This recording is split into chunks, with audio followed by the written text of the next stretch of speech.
Hello and welcome to the Walk Off, everybody. I'm Scott Belford, joined as always by the best co-host in the biz, Adam Mack. We are doing a special All-Star Break episode released to you, the public, and this is mostly because we didn't get the Friday show done. We had Baseball Town in Toronto on Thursday, which went really well. A big thanks to everyone who came out. One of our more attended shows of 2025. So appreciate all of you supporting and pretty fun to just get together and talk Blue Jays baseball after a run like they had just been on. So good stuff. Nice. Baseball Town in Halifax, by the way, goes on Wednesday. So definitely want to come check that out. The Baseball Town goes east. Tickets only $20. It's going to be at Halifax Live. You can get that. Ticket link will be in the description and in the comments section. All right. I am in Halifax right now. I This is the audio that you're dealing with. Just I know Adam said we're gaslighting everyone, don't even mention it, and here I am explaining myself right now. He is not impressed. Why even tell me things, right? I don't know how I wound up talking about. I'm looking at myself with no headphones, and I'm like, I should have headphones. I forgot my headphones. Anyways, we do have lots to talk about. The All-Star break is here. And Adam, first place I team. just can't wait for all the comments that say, now that you mention it, yeah, your audio stinks. Yes. Now that you mention Now that you said it, it. we're aware. So that's on me. This is on me. That's on you. We could have just snuck right past and they would have just assumed, yep, same old Typical crappy walk-off sound. audio. No big deal. Yeah. Yeah. AL East division leading Toronto Blue Jays. It just feels good to say, you know? And I know that the AL East is turning into just an absolute meat grinder again. The Boston Red Sox cannot let us have our moment as they're on a 10-game winning streak as well. The Tampa Bay Rays, you would think, would fall out of it a little bit, and all they've managed to do is just continue to be right there with Boston. The Yankees are two Yeah. games back of our Toronto Blue Jays, and they're hot again. They went on that skid and they are hot again. So, how is this going to shape out for the rest of the year? We'll talk that a little bit here. We're going to do three studs and a dud as we didn't get a chance to dive in on Friday. Major League Baseball had their draft round one last night, and the Blue Jays chose number 8 overall. We'll talk a little bit about JoJo Parker, the high school shortstop that they drafted. The win streak is over. The Blue Jays were 1-3 in their last 4 games. Obviously, panic. This is the worst thing to ever happen. We'll touch on where this Jays team is right now. And then on top of that, we will talk the All-Star game. We'll talk the home run derby and obvious sellers around the league, and then we'll get into what the Blue Jays are doing come Friday, their schedule upcoming, and the fact that the deadline's approaching very, very quickly. So let's start with three studs and a dud and where we're at right now. Adam, I will toss Hmm. this over to you, who has been the research and chooser this season, and I like it. We do have a first half cumulative Tally. updated tally. Yes. But before we get to that, let's address this week's three studs and a dud. Um, we'll go through this part quickly because the rest of it we might spend some more time on. So stud number 3 this week um, made 4 bullpen appearances and pitched as well as you could ask. Braden Fisher, Nice. 4 innings pitched, 0 earned runs, handful of strikeouts. Good job, Braden Fisher. Stud number 2, once again, Chris Bassett was as good as you could ask for. That was the rainout game. So technically, it was a complete game. I think it was 6 innings, but Chris Bassett got the win there against Oakland. And then stud number 1 this week, Bo Bichette hit, I think 389 in 9 games. So it was a little bit of a longer week because this does date back to the previous Friday. So there was a 10-day period there. And then honorable mention to Nathan Lucas. Who's So been there you go. incredibly hot for this team. Yeah. Dud Ernie Clement. Okay. He's been struggling. That's that. Uh, Dishonorable mention George Springer. Yeah, he's also been struggling. The hot streak he was Yeah. on has cooled a little bit here. I love these studs. I want to touch on something about Chris Okay. Bassett, by the way, Okay. because Chris Bassett came out and said, "Put me in, coach." Yeah. He pitched out of the bullpen yesterday Yeah. on short rest, and I love it. I love it for a few reasons. Number one, Okay. Chris Bassett is an intellectual ball player. I love how smart he is because Adam, what he has done is he has set himself up to be the go-to choice for playoff rosters. Mm-hmm. Veteran starter, sometimes these are the guys, especially if the Blue Jays go out and wind up getting a high-end starter to be at the top of this rotation. Who is the odd man out? Well, is it Eric Lauer? Is it Max Scherzer? Is it Chris Bassett? And I mean, there's a good argument to be made for a lot of these guys maybe not being on the roster in a shorter series. Okay. But Chris Bassett showing that he's prepared to come out of the bullpen, can give some length there, is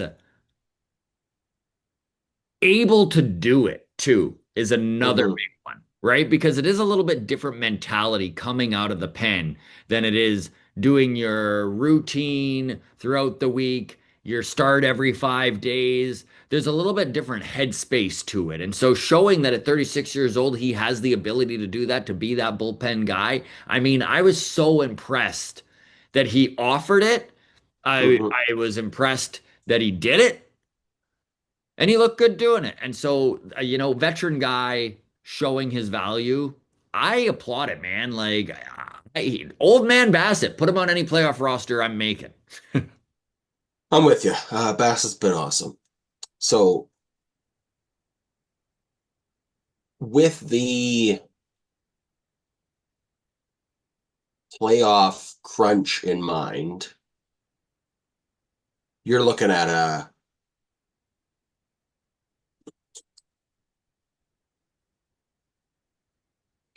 three three starters for the first round? I Four? mean, it depends where the Blue Jays land. If they can continue to win and maybe pass the Houston Astros here and are a top two team in Yeah. the American League, they get a bye, which would put So them they're in going the division straight to a series. best of five. A best of five. So, depending on how you want to massage that starting rotation, you probably could get away with going. I'm losing you here, Scott. You're cutting out. Maybe Okay. I'm cutting out. I don't know. I'm getting you. You're just frozen, but I'm This still fucking hearing you. road internet. Okay. Well, this is good listening, but there you go. Now You're you're, back. Okay, yeah. here we go. This Okay. damn road internet. That's right. Um, Anyways, yeah, Chris Bassett. Okay, so assuming we add at the deadline, which we have to, right? Yes. And a pitcher has to be a piece of that. You could go with a three-man rotation in a five-game series. They are going to have days off between some of these games, so you can kind of massage it that way if you wanted to. But most likely they're going to go Probably three or four. four starters and maybe one Yeah, bullpen with length. yeah, you don't want to burn them out too early, but so who locks for a playoff start, providing they're healthy? Jose The ace, Barrios, the ace we get at the deadline, ace we get at the deadline. Yeah. Jose Barrios, Okay. Kevin Gausman, Okay. Chris Bassett. Scherzer's the odd man out. And then I think Max Scherzer, depending on health, right? And maybe Scherzer is in there for a game. Maybe Scherzer's the guy out of the bullpen. I I'm think not you could do that. I'm not really sure, Adam, how they would line up this playoff rotation. Not to be that guy, they all feel like sort of the same animal, you know? Like I have the same amount of trust in all Yeah, of them. I know it is kind of one of those situations where you don't really have. It's like the Oilers with their goalies, right? It's like they both are kind of just, you Yeah. don't have a number one. So, okay, for me, and we're getting way ahead of ourselves, Yes. but for me, playoff game one starting pitcher, for me, again, assuming health and assuming the Rangers don't give us DeGrom, Hmm. I would go with Max Scherzer game one. Really? Yeah, he's the veteran guy. Yeah. He's got a World Series ring. He's, I think, has the largest um,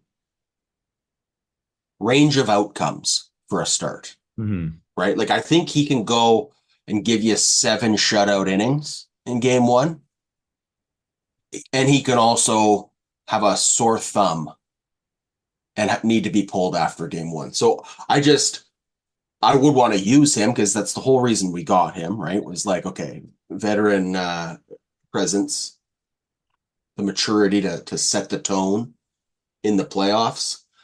But I also wouldn't want to go to him in a game four or like a must win game three. You know what I mean? Where it's Yeah. like, okay, our backs are up against the wall and now we're really banking on, a 7 inning shutout performance from a 47-year-old. Like that just feels risky. But if we do it in game one and he dominates, awesome. We're, we're, we're in great shape for the rest of the series. If he goes out game one and he struggles, you can still battle back, like it's not the end of the world. So I don't know. Yeah. For me, that's where my head's at. Is Scherzer kind of gets the ball, unless, well, two conditions. Obviously, if we go out and get a bona fide stud ace, sure, that guy can be our game one guy. Or if Gossman or Barrios have an absolutely crazy next 2 months, like if through August and September Gossman is having like a Cy Young type season, then sure, let's roll with the hot hand in game one. But otherwise, if everybody's just kind of pitching around a four-ish Yeah. ERA, give me Max Scherzer game one. And if we got to pull him after 2 innings, so be it. We can come back from that. But That's that's really my interesting. approach. And you know what? You may have convinced me that that is the way to go. I do like the idea of having that veteran presence, the guy who's been there and done that before. And you know what? If you look at what Max Scherzer did in his last start, he looked very, very good.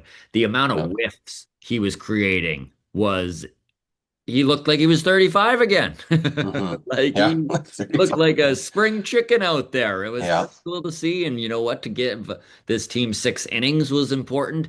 And even though he did give up a couple of long balls, I like the way he did it, right? Sixth inning, up 7-0. He was just attacking. He's like, sure, Yeah. I'll throw some fastballs down the pike, swing the bat. And Yeah. they did, right? He did Yep. wind up getting pulled and giving up 3 runs, but I know for a fact he would have gone about his business very differently had that been a 1-0 game. Yep. So, Um, give me the guy who has the wherewithal to kind of pitch how he needs to pitch and go about the game the way it should be gone about. And Max Scherzer is probably that guy. And then from there, I mean, I don't know, man. So this is where we Alec really, Manoah, game two. yeah, right? Wouldn't that be just a Uh, Wild wild, turnaround, eh? just the most Maybe he's baseball the thing is if, maybe he has the incredible August and September. like, imagine Alec Manoah does the Marcus Stroman 2015 and just like comes back after injury and his lights out, and we're like, holy shit, this is the Cy Young vote getting Alec Manoah. You don't want to hope or bet on it, but No, I mean, well, so here's the thing: is like I wouldn't bet on it. I also wouldn't bet against it. Is that me being as glass half full as I can be on Alec Manoah? I don't know. We've seen what the potential is on Alec Manoah. Hmm. There's a lot of what ifs, right? Coming into the second half of this season. If he even pitches at the major league level again, right? I think he's pitching rehab outings starting this week. I don't know if he started it or not yet, but like he's thrown a couple of simulated at bats. Like he's pitching against live hitters. Yep. It's a long road to hoe, but who knows, man? He could be fine for us. He could be. And Um, I do think that there is a world where maybe we don't get the starting pitching upgrade that we're after. I think that we do get a starting pitcher, Adam, but yeah. what this team really needs is a high-end starter, and they are going to be expensive and they're going to be sought after by numerous contenders. And do the Blue Jays have do they have the pieces to get into a bidding war with the Yankees or the Red Sox farm system? I don't know if they do. So as valuable as Arjun Namala is, as valuable as Trey Savage is, and as big as steps forward that the Blue Jays farm has taken this year, and they've had some very nice surprises. Baseball America has even stated that the Blue Jays system was maybe a little better than they had given it credit for, which is always a good thing to hear, right? And you're seeing Hmm. a lot of these bottom of the rotation. Sorry, wrong wording there. Yeah. These younger guys, right, in Hmm. the low A, high A of the system, you're seeing some pitching taking some real steps forward. Hmm.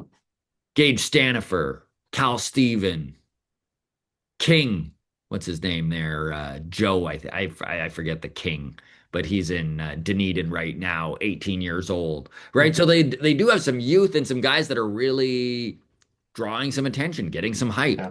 but they're a little ways away from contributing. So Hmm. can you use those guys to get a high end dude? It's so tough. Who they're Yeah. going to want is Trey Savage and Arjun Namala. And if they want one more high end guy, does Ricky Tiedemann count? Right? Are the Blue Jays willing to give up that much prospect capital? I would hope that they are, but who knows? And I know that there's a lot of people listening right now who hate the idea of selling the farm. So, a few things. Number one, grounds crew, drop your comments below. I want to know three different things right now. Who is, if this is the starting rotation we're going with into a playoffs right now, playoff series right now, who starts game one? Would love to know that. Number two, do you think that the prospect capital within this farm system is enough to go out and get a, let's just say, Mackenzie Gore, Okay. a Seth Lugo, one of those high end of the rotation guys? Can we get a Joe Ryan? And again, there's a lot of question marks around all of these guys because the one nice thing with Washington is they are out of it. They're definite sellers. Now, there's a question mark around Kansas City, question mark around Minnesota. Those central teams, they're not Hmm. really in it, but they're also not really out of it, Adam. Yeah. So are they willing to sell? I don't know. Are they willing to sell to the point where they're out of it? Because if they're, let's say, a game or two under 500, giving up your ace is a pretty big indication you've just given up. And teams prefer to kind of sell a little bit, but maybe there's some room to win, right? The old Yeah. Seattle Mariners way of doing things. Yeah. And so I don't know if the central teams like Kansas City, like Minnesota, have it in them to do that. Now, the interesting thing with Seth Lugo is the fact that he has an opt out. So if the Royals are out of it, that is almost a for sure guy they're going to move at the deadline. So he is going to be available. Should be interesting. Okay, let's get to three studs and a dud for the first half of the season. Okay. This is the total studs and duds here. Total studs and duds. We've got 26 players on this list. Okay. 26 players who have had an impact, good or bad, or both, so significant that they dominated the headlines of that week. Um, I modified the scoring values before I tallied it. Okay. So at the start of the year, I had said third stud gets you 1 point, two studs gets you 3 point, or second stud gets you 3 points, first stud 5 points, honorable mention half a point. I left all that the same. My penalties for being a dud, I reduced. I nerfed them a little bit. So it was -5 for being a dud and -3 for being a dishonorable mention. I dropped that down to -3 and -1. And I did that because we're And leading the thus we're AL eating up all East. the points. We're no, we're leading the AL East. I'm trying to be positive here. Yes, So I like that. um, Okay. you're right though. It is nice to say. Blue Jays leading the AL East. It's beautiful. You know what? Every time I went and ordered a burger from the concession at the slow pitch tournament this week, they said, "Hey, what can I get you?" And I said, "Well, as a fan of the Toronto Blue Jays, first place in the AL East, I'll get a," right? So just because it's so nice to say. Yes. So it is what it is. Okay, so 26 people on this list.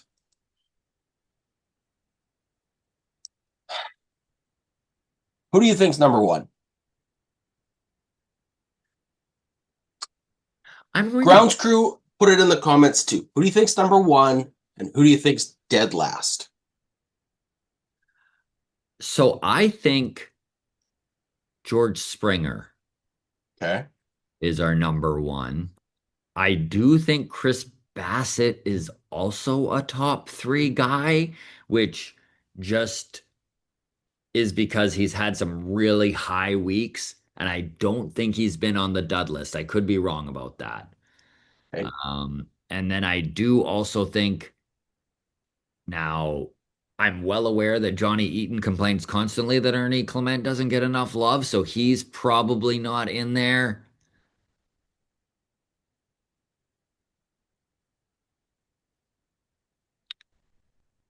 I don't know. All I'm right. excited to hear the rankings though. Like I am pumped to find out how this all shakes out. I'm gonna start with Ernie Clement has been on the studs and dud list 4 times. Third stud 3 times. So 1 point for each of those. And then a dud once. So he's got a net zero, Ernie Clement, which is good for 19th best on the team. So there you go. Ernie Clement. One Probably thing I will too say, long, but that's one thing just I how will it works say out. that shocked me when I was looking at these numbers and doing all the totals here is we are 96 games into the season, right? 96 games into the season. And hold on, let me just double check this before I say it.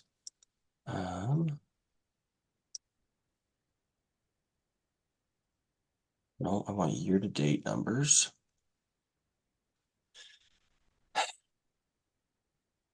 Yeah, 96 games into the season, 94 games played is the most by any Blue Jay, Ernie Clement. Wow, That really stood out to me. that is So, impressive.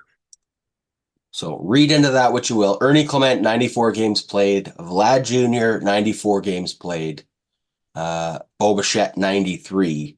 George Springer, 90. So, like, of our full-time guys, if you'd have told me going into the year, Ernie Clement was playing more than anybody else. And no, this does count as like ninth inning substitution, counts as a game played. Sure. So I'm sure there are those situations with Ernie. Yeah. Um, but just a tip of the cap to Ernie that he's been in 94 games and I haven't felt like pulling my hair out in frustration that like, why are we playing Ernie Clement so much? You know what I mean? No, for sure. He has been Um, one of the big surprises of the year and one of the big reasons why this team is leading the AL East. I mean, he plays so many different positions. He plays them defensively at an elite level. He's been mashing lefties. He has been platooning back and forth with Nathan Lucas at the top of the lineup as our leadoff guy as of late, and it's working very well. It allows them to move Bo Bichette down in the lineup. I mean, Ernie Clement, 5 gold stars. I love everything that he has done, and he really is. If you're going to name 5 guys who have put this team where they're at, he is in that 5 for sure. Agreed. Um,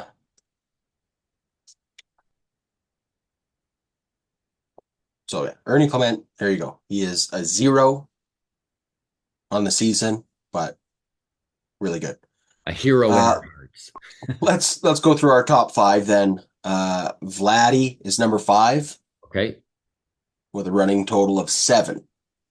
Okay. Chris Bassett, number 4, Ooh, so close. running total of 8.5. This one did surprise me. Bo Bichette, third with 12. Okay. Um, he's been first stud twice, second stud once, and was a dishonorable mention once. So a couple really big weeks. Um, second on the team, Gary Gossman, 13.5. Wow. Yeah. So he's been hot and cold, but he's also been pretty dominant when we've needed him. And number 1 is George Springer with a 14. Wow. So there you go. Good for him. Talk about a turnaround. Bottom of the list, we got a couple guys that were duds and then DFA'd, so we won't waste a whole bunch of time on those guys. But the bottom 2, Anthony Santander, Hmm. second lowest on the team, -5, and dead last, uh, Bowden Francis. Yeah. And he's on the So, IL currently. I know that he's starting to pitch here shortly. yep. Sure Uh, hope that he can somewhat find what he had last season yeah, because that month of September, he was absolutely dominant. magical. Yeah. Magical. So Bowden Francis, dishonorable mention once, a dud twice. So -1, -3, -3.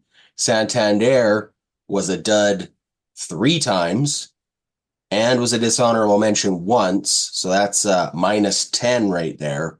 But he was first stud of the week in like week 3 of the season. Okay. So for whatever that's worth, he was -10, but then the +5 is a net -5. So Anthony Santander, 1 really good week, 4 really ugly ones, and then we haven't seen him really much at all since. So there you go. That's the list. All up to date. It was honestly, man, it's kind of cool to see. There were some surprises there. Because you go week to week, so you don't really, as a running total, it's easy to have the recency bias as to Yeah. who sucks and who doesn't and all that sort of thing. So I like this. Um, some notable things that have stood out to me too. Jeff Hoffman's on this list a lot. George Springer has the most appearances on this list, which is no surprise. Jeff Hoffman's second most, and as the closer, that makes sense, Yeah. right? Because he's either blowing saves and he's a dud, or he's absolutely locked down and he's a stud. So he's got a stud week, he's got a dud week, a couple dud weeks, and a couple stud weeks. So he's all over the place. He's got a net 5. That's his where he's at. So he is 11th on the team. But what else has stood out to me is Dalton Varsho, 9th on the team Yeah. in stud points. He only's played 24 games. So I mean, remember, 24 games. Springer, He was we're hitting. 96 games into the season. He's got 94 games, like, 30% of the team games, and was dominant when he was here. Also, Addison Barger, 72 games played this year, uh, seven. So he is right. He's tied with Vladdy for Right. fifth Yeah. in stud points. And he So he has been a godsend to this team too. Another one of those surprises. I mean, especially with the way Anthony Santander played while he was on the field and the fact we haven't seen him because he's been on the IL. I yeah. mean, Adam, think about a comparable, right? Like, can you even think of another team where they lose their middle of the order bat? The guy they went out and paid big money for in the off season to hit dingers and Mhm. then it didn't work out and they're able to call up a guy from AAA who just literally comes up and does that. Yeah. Tough one to pull off. Good for Tough him. one to pull off. Well done. There you go. That's your studs and a dud first half. Uh, we'll keep rolling for the second half.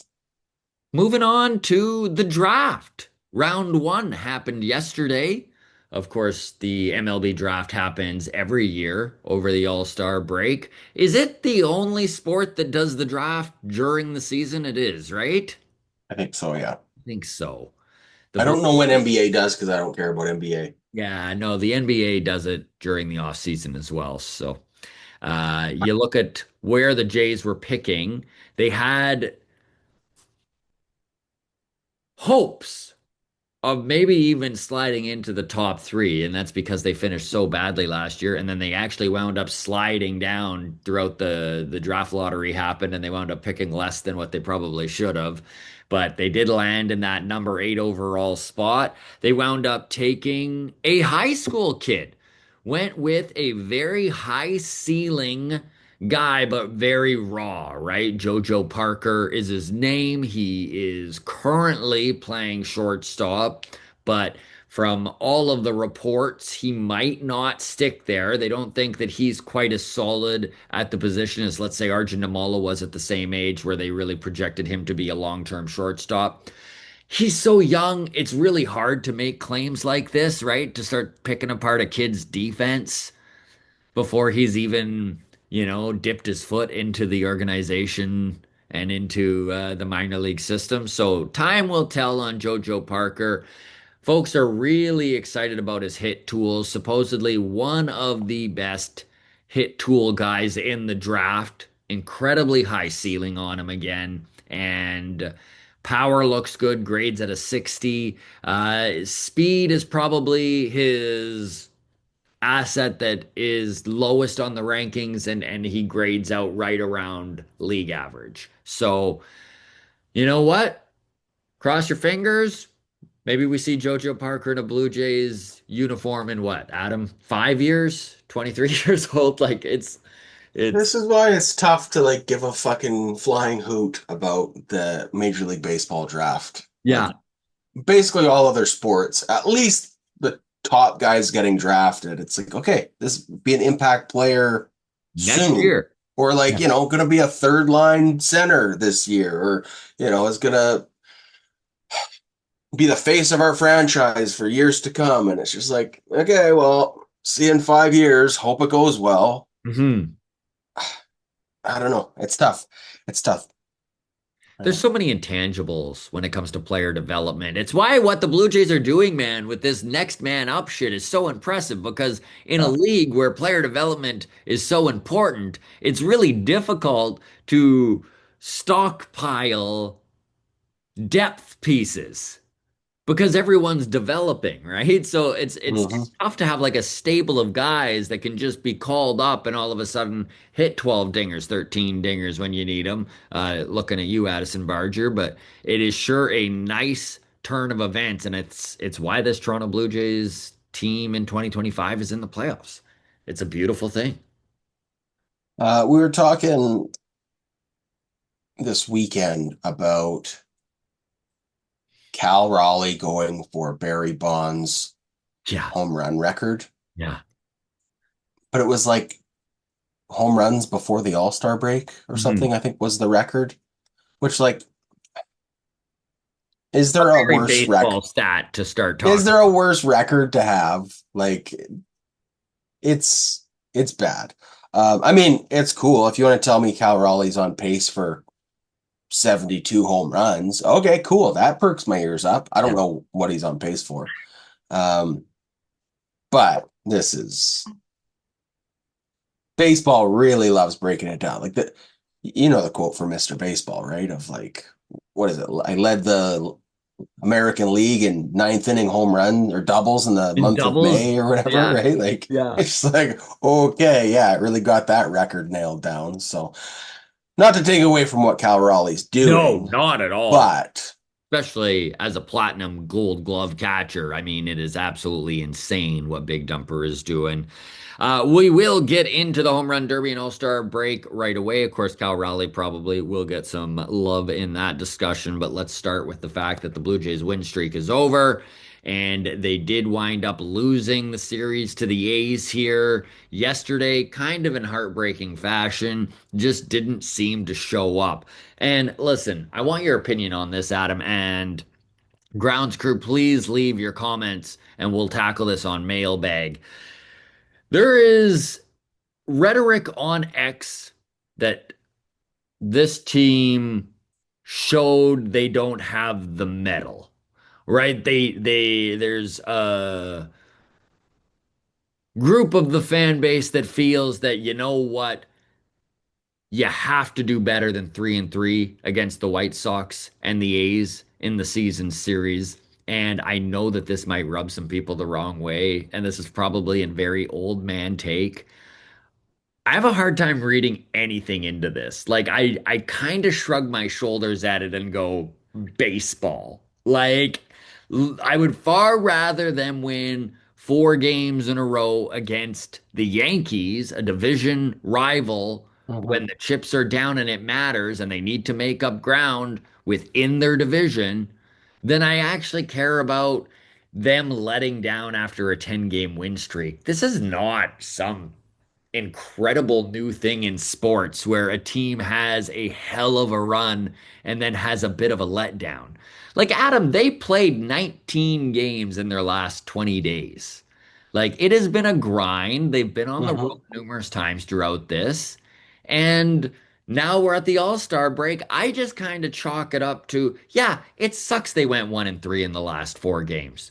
But they've really set themselves up to force this front office's hand to bolster far more all in than maybe we've seen in some time. So what is your opinion on this? Like, do you think that there is a lack of intestinal fortitude when it comes to losing to these teams, or any sort of cultural clubhouse stuff that should be a concern? No, like I don't buy it either because after that Yankees series, we were saying what 6-3 against Yeah, these Angels, White Sox, and Athletics, and they went 6-3. yeah, They swept the Angels, and then yeah, I mean, would you have liked to win the series against the Athletics? Like, of course, but yeah. Like, is that's how seven it and two goes. better than 6-3? Yeah. Yeah. No, it's fine. Like it's Again, I don't not know. to be that guy, but really good teams, contending teams, lose to shit teams in July all the time. Yeah. Every year this happens. Good Hmm. teams lose to bad teams. If you win 1 out of every 3 games, you lose 100 games in a season, and you're a very, very bad team. You're still winning 1 game out of every 3, though. This is true. It's tough to Um, sweep a series. And the fact that the Jays had won 5 series in a row before losing to the A's, you know what? Credit where credit's due. hey, you know what? Dodgers got swept by the Astros and the Brewers back-to-back Dodgers lost seven series. in a row. So, like, what do you do? It's Good teams lose, and good teams lose to bad teams sometimes. yep. Like, I don't want to completely dismiss this and act like it's completely irrelevant, but I do really feel like, meh, it's not that big of a deal. No, Push I'm back with if you. you'd like, Grounds Crew. We will tackle this in mailbag. Always love to hear your thoughts. And Adam and I are wrong lots. So don't Yes, worry about indeed. pointing that out. Hey, can I just say? in that Angels or not Angel series, that Athletic series. One of my favorite moments of the season happened when Davis Schneider hit a home run that they called foul, and Hmm. then John Schneider got ejected Hmm. and had to walk across the field because of the clubhouse being out in the outfield, right? And then him pointing over the fence saying fair ball.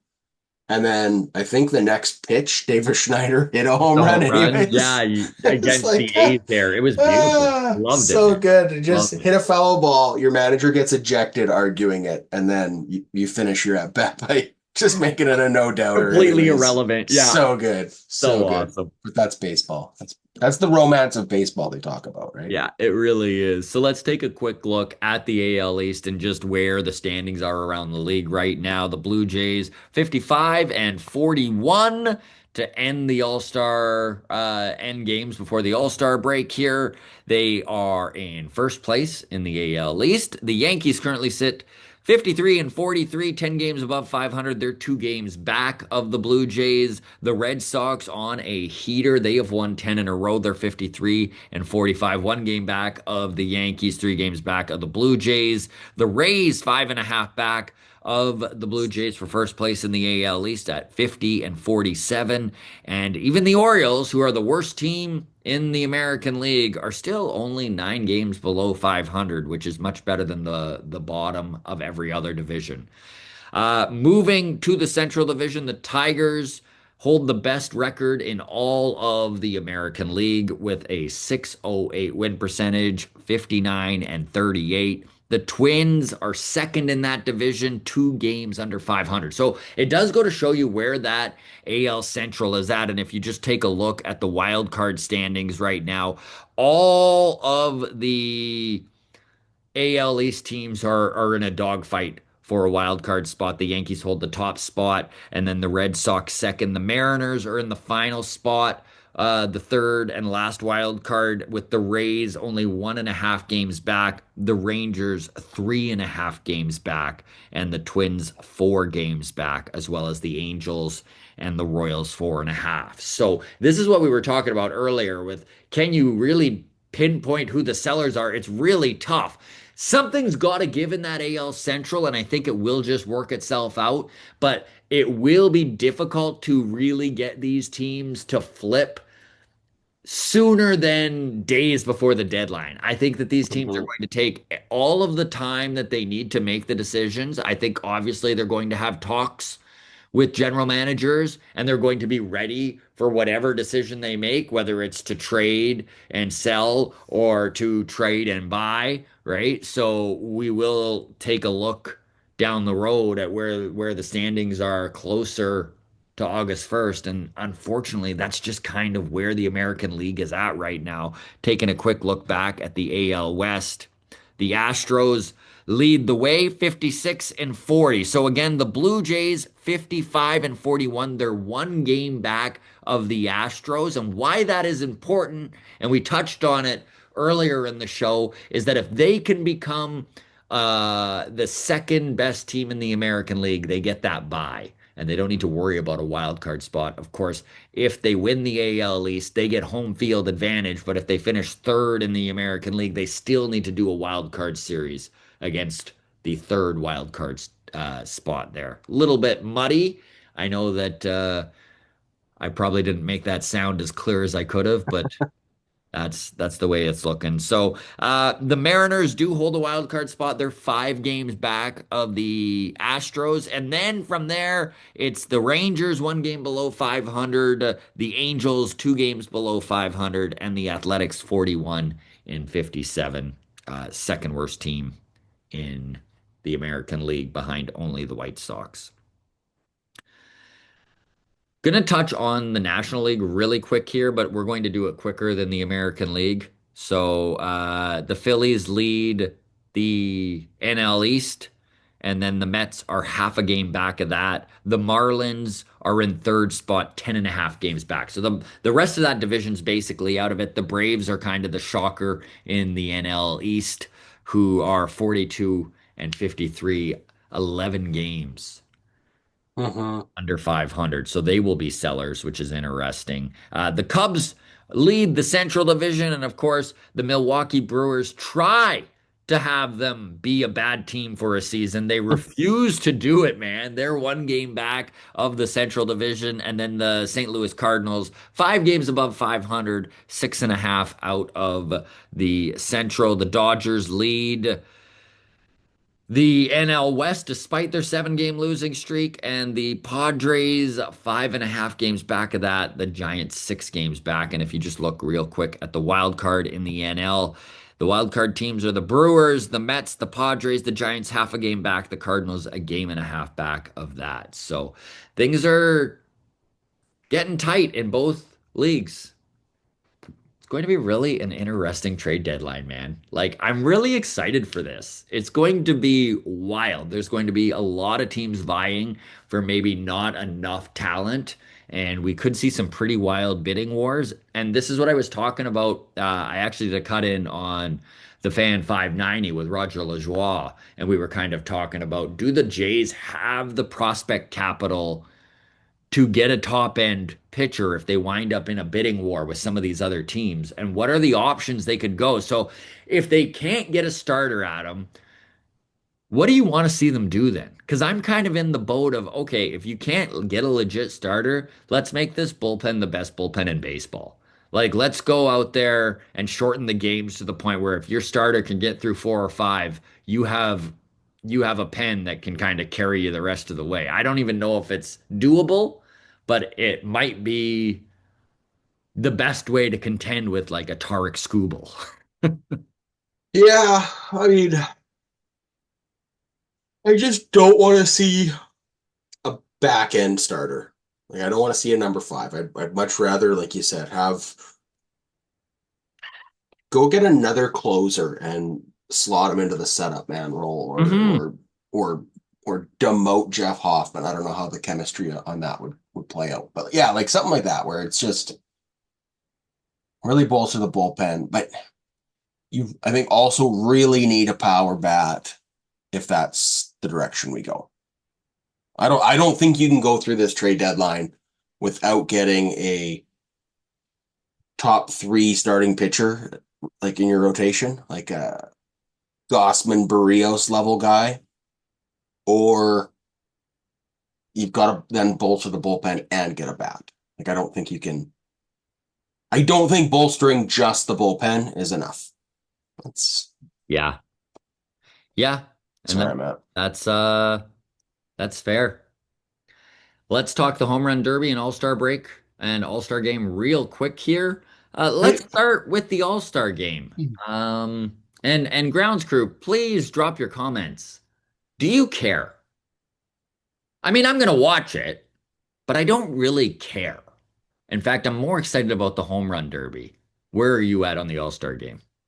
Yeah, home run derby, I'll watch every minute of it. The All-Star game, I don't know if I'll watch it all. Yeah. I think I'm more interested in who makes the All-Star game than who how it In the actually plays actual out. game being Like, played, which is interesting. So, how do you feel about the big young fireball stud out of Milwaukee, Jacob Mizorowski, getting an all-star nod after 5 starts? Because the Philadelphia Phillies, most of them came out and they were like, no offense to this kid, but this is insanity. This is a joke. This is about social what? media. Sorry, what's his name again? Jacob Mizorowski. So Misio Rowski. And he has been absolutely lights out since they called him up, but they've only called him up like in the last month. Yeah. So he doesn't have much of a sample size, but he is a kid who throws 103. He's kind of like what they did with Paul Skeens last year, but even on drugs, right? Like just even a smaller sample size and just threw it in there. Does that Uh, bother you at all? so first clarifying question: he's a Brewer. Yes. Do the Brewers have anyone else as a All-Star player, or is he their one guy? No, the Brewers also have. That's a good question. I actually, off the top of my head, don't I'm know. gonna just look up the roster here. Yeah, but Um,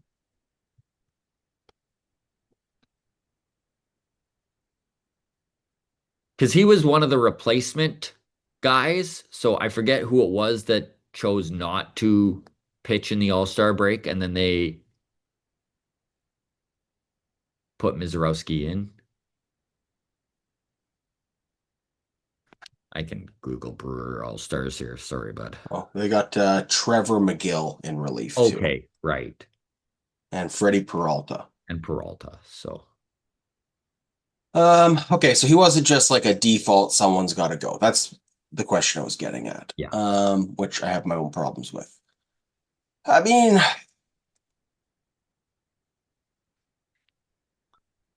Ground Zero, do you ultimately, care? Like, do you care? Drop your comments. Sorry, Adam. Go ahead, bud.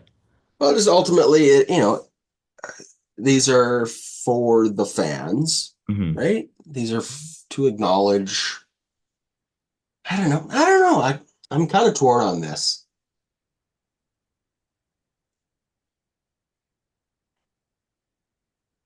Yeah, I don't know. I don't have a problem with it. Like small sample size, we can complain about. Okay, sure, but also if he throws 103 and has been dominant in the 5 games, it's not ludicrous. Yeah. Like it is eye-opening, Hmm. but this isn't what's the right word for it? Let you watch American Idol back in the 2000s I when mean, I didn't, but I know what American Idol is for sure. okay. So when like William Hung was Yes. getting voted through, like terrible singer, like but people were voting for him kind of like to troll the show, Yeah. right? That's not what this is. So I don't care. Yeah. Like if people wanted to vote Anthony Santander into the All-Star game as kind of a like fuck you to the whole system. Okay, like yeah, that's a joke. Yeah. Like The John Scott of it all, if you will. yeah, like we can have our issues then and relook at the way things are done. But like if fans are like, hey, this is our guy, and there's like a social media campaign in Milwaukee to like, hey, let's get this 103-mile-an-hour kid to the All-Star game, and Milwaukee shows up and votes, like fucking good for them, man. Hmm. We've had similar things with like Espinal and whatever, and like whatever. Is that Santiago Espinal deserve to be an all-star? Like on his resume? Like, I don't know. He finished the season with like a 2.5 WAR. Yeah. I don't know. So it's, it is what it is. At least he throws fucking really hard. Yes. So that's cool. Like, I don't know. It's a spectacle. The whole weekend is a spectacle. So if you got a guy that throws 103, to say he doesn't deserve to be there seems more crazy to me Yeah. than to send him. Yeah. No, So, and I agree with that, Adam. I agree with that. All right, let's wrap things up here. The Blue Jays back in action on Friday at home against the San Francisco Giants. well, we talked trade deadline. Look at this first half or this first 10 games coming out of the All-Star break. It's Giants, Tigers, Yankees. This is going to really decide where this front office is at. And I mean, I think that they're buyers no matter what, but maybe depending on how well they do in these 9 games leading up to the deadline could decide on how all in they go. So it is going to be interesting. All three of these teams, very good teams. The Giants, just on the outside looking in to a wild card spot right now in a very, very difficult division with some very good pitching. Logan Webb probably going to be getting Cy Young Award votes. The Tigers have been amazing, and we're not going to miss Scooble this time around. I think that he lines up for their game 2 of their series. We'll need to wait and see here exactly, but it doesn't look like we're going to miss Tarek Scooble this time around, and then another really big series against the Yankees. So fingers crossed, man. Yep. All right, everybody. This has been our all-star show, if you will. And We have 4 days before it's even possible for the Blue Jays to not be first in the AL East. So There you go. bask in it, everybody. Enjoy it. We have a very good ball team. Go There you Blue Jays, go. go. Go Jays. All right, dude. We'll see you for mailbag. Cheers. Sounds good. Cheers.